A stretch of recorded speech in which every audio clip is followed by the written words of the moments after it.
All right. Let's talk about this. It's a bit of a rant. So, I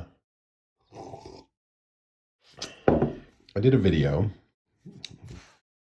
called the 5 questions, or 5 questions to prevent regret. They were around gas, and most of it was fine. People appreciated it. It was good. Some people were like, that works for me. Some people like, that doesn't work for me. And that's fine. It's an opt-in sort of behavior. But I got a lot of feedback on question number 3. And you have to forgive me, I have a cold. Question number 3 says, do you actually know how to use your existing tools with 100% accuracy, or 100% certainty, I should say, that you've covered all of their functionality? Like, do you know that you're using your gear, that you at least know how to use your gear to its fullest? Meaning there's no like features or dark corners that you're not aware of. Sections you're like, it's not that you're not choosing, it's not that you are choosing not to use those features, it's that you literally don't know they exist. And really, it's the RTFM sort of question. RTFM is a trigger word, right? Some people get really upset about RTFM. RTFM stands for Read the Fine Manual for various definitions of words that begin with F instead of fine, but polite company, read the fine manual. And that RTFM has historically been a response that gurus or synth wizards or any technical field wizard responds to noob questions with saying RTFM. Because a lot of beginners ask questions that could be fully answered if they had read the manual. But online communities, internet plus anonymity equals, ass munch. People get, it's like if they set fire to a child with a flamethrower in the way they say RTFM to these noobs. And so I can understand why people are triggered by being told to RTFM. And, but I want to, this video is sort of in defense of RTFM, okay? Not in defense of the behavior of treating novices or people who are new to an area, with scorn. That's terrible. Don't do that. But let's look at these manuals. Some manuals, this manual is one 3x5 card, okay? That's the manual. And you might be like, this is a manual for a pedal. I don't need this manual because I know what the knobs do. They're labeled. It's not an issue. Fine. Here's the manual for a bigger pedal, right? It's fancier, more functionality. It gives you some helpful hints. It explains what all the knobs do because sometimes labels are unclear, right? So that's that. Then there's this manual, which consumed a better part of a year of my life, right? This is daunting for a lot of people, right? And that's fine.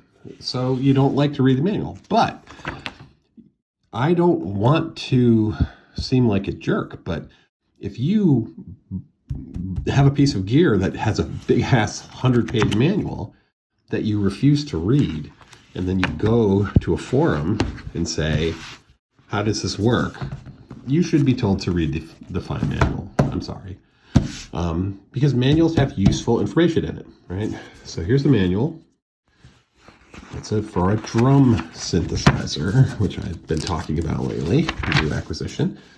Now, manuals have useful things in it. They explain what all of the buttons and dials do. But more importantly, for synthesizers, manuals help you wrap your brain around how to use the damn thing.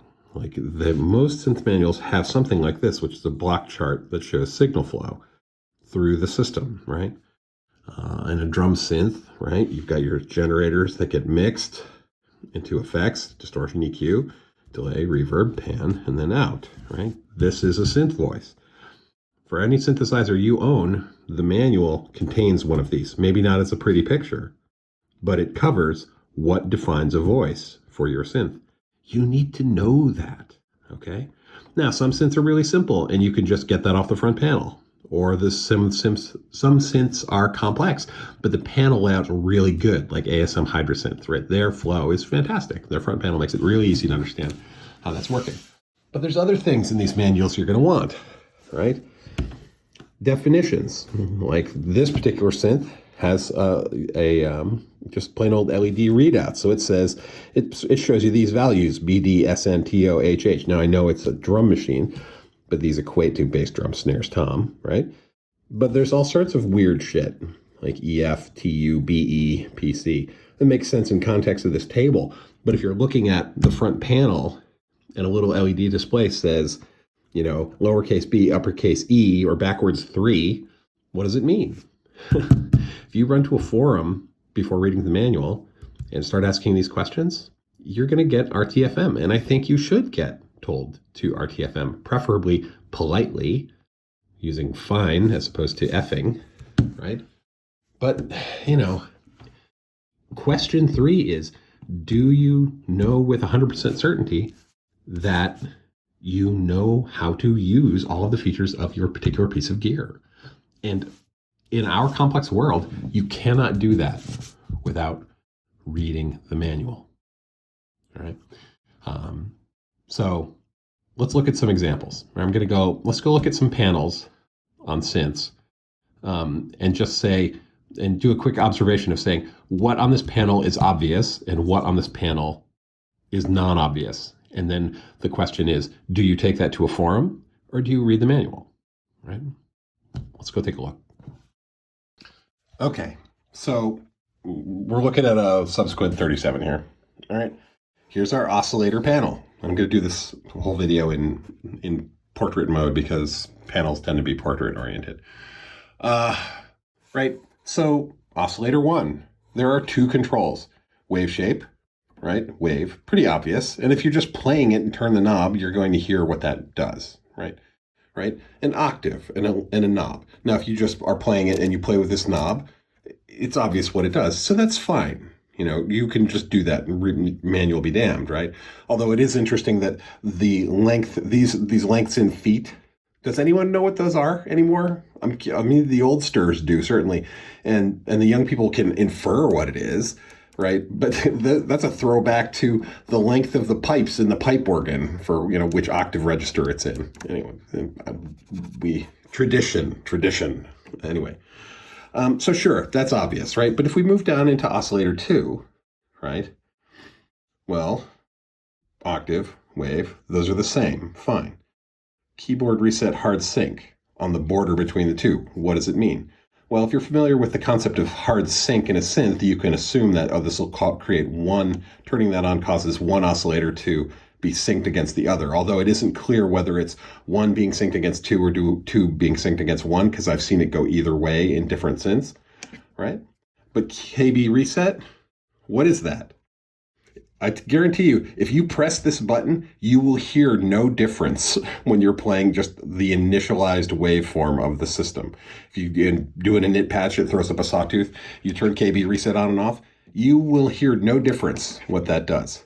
But this is super important, but you want to read the manual. This is a case where RTFM is a good thing for what that is, right?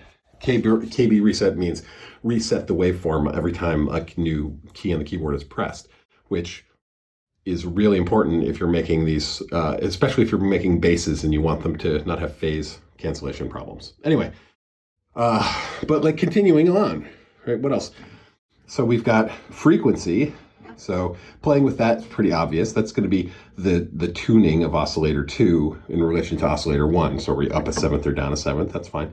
Beat freak. This is I've never seen this on anything other than Moog synths. If you don't know what this is, you should read the manual. If you turn this knob, you hear it, and it doesn't actually sound very pleasing. So it's like, why is this here? You should go read the manual because the philosophy behind this is really interesting and useful.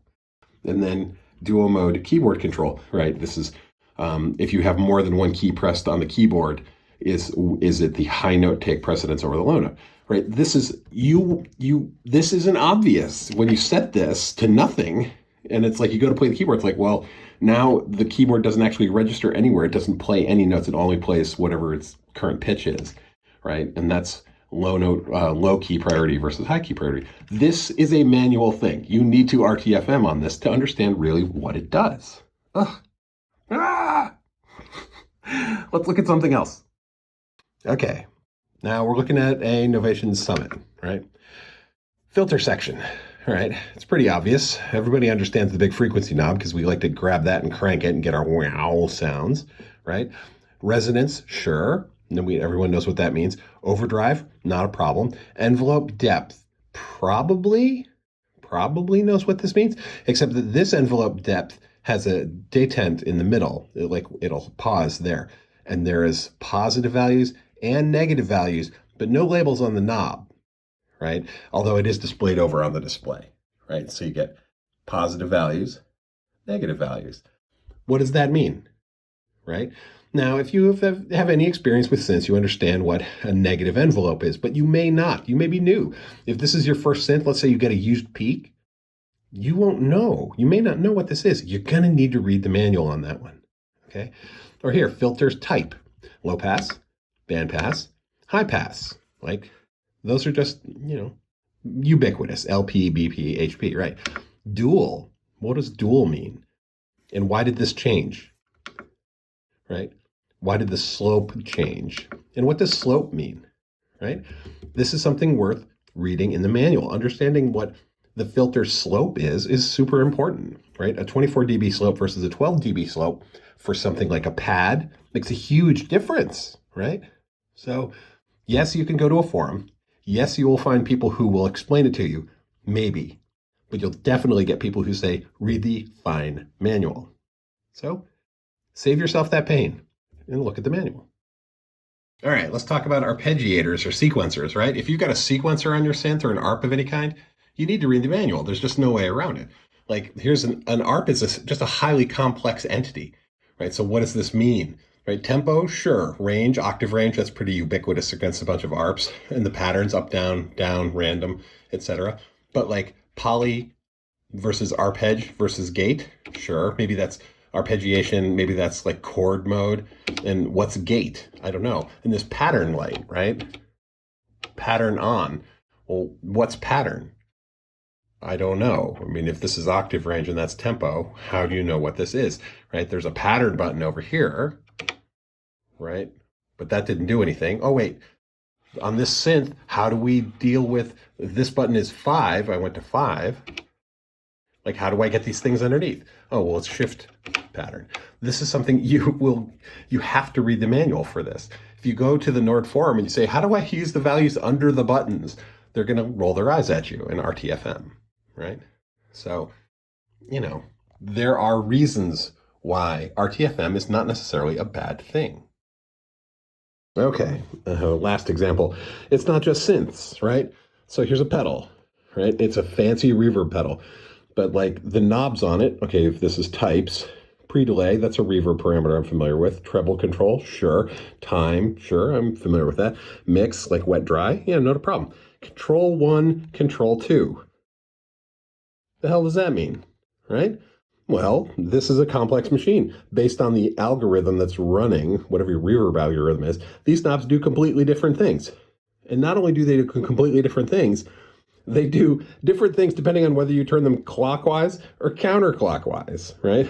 So like noon is on these controls. For some things, noon is nothing. And then if you turn it this way, it means one thing. And if you turn it this way, it means another thing. So it's a very common pattern, especially in modular. If you work in modular synthesis, the knobs are like super multifunction. Anyway, RTFM. All right, so this is, it kind of turned into a bit of a rant, I'm sorry. Okay, so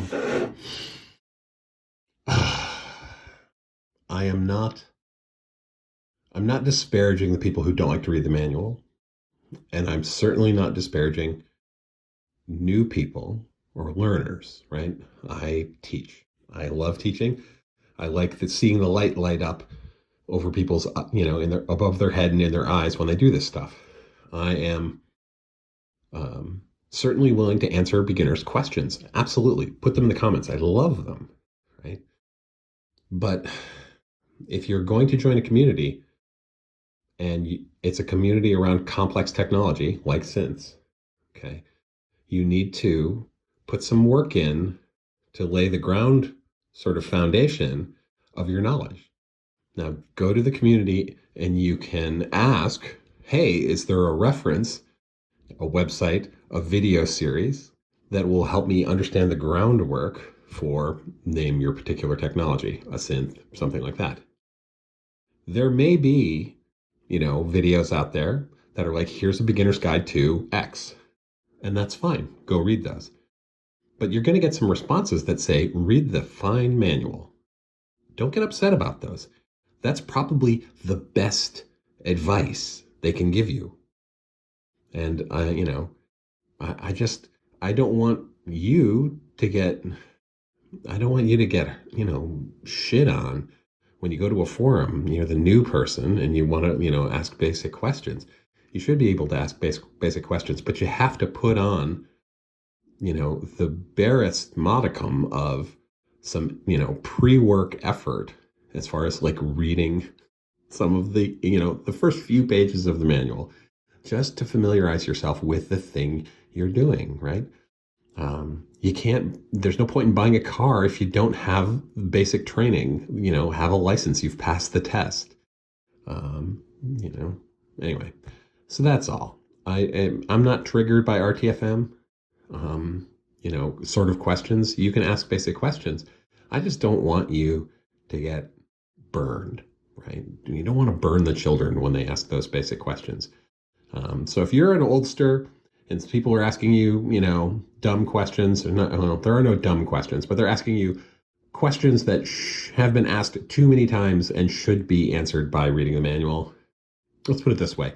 If you're going to respond RTFM to someone, I'm all for it, but you got to do it in a kind way. And you got to do it in a way that uplifts people, not pushes them down. All right? And if you get RTFM as a response, don't be triggered. Go read the manual. All right. Do what they're suggesting and then come back and then see how it goes from there. Right.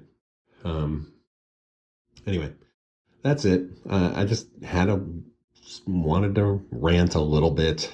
I don't think I've ever done a rant video, maybe once or twice, but I've been sick the last few days and I'm kind of grumpy. So, not an excuse, but whatever. Anyway, so I hope this was different, if nothing else. And as always, you have been listening to Synth Seeker Rant. Have a great weekend.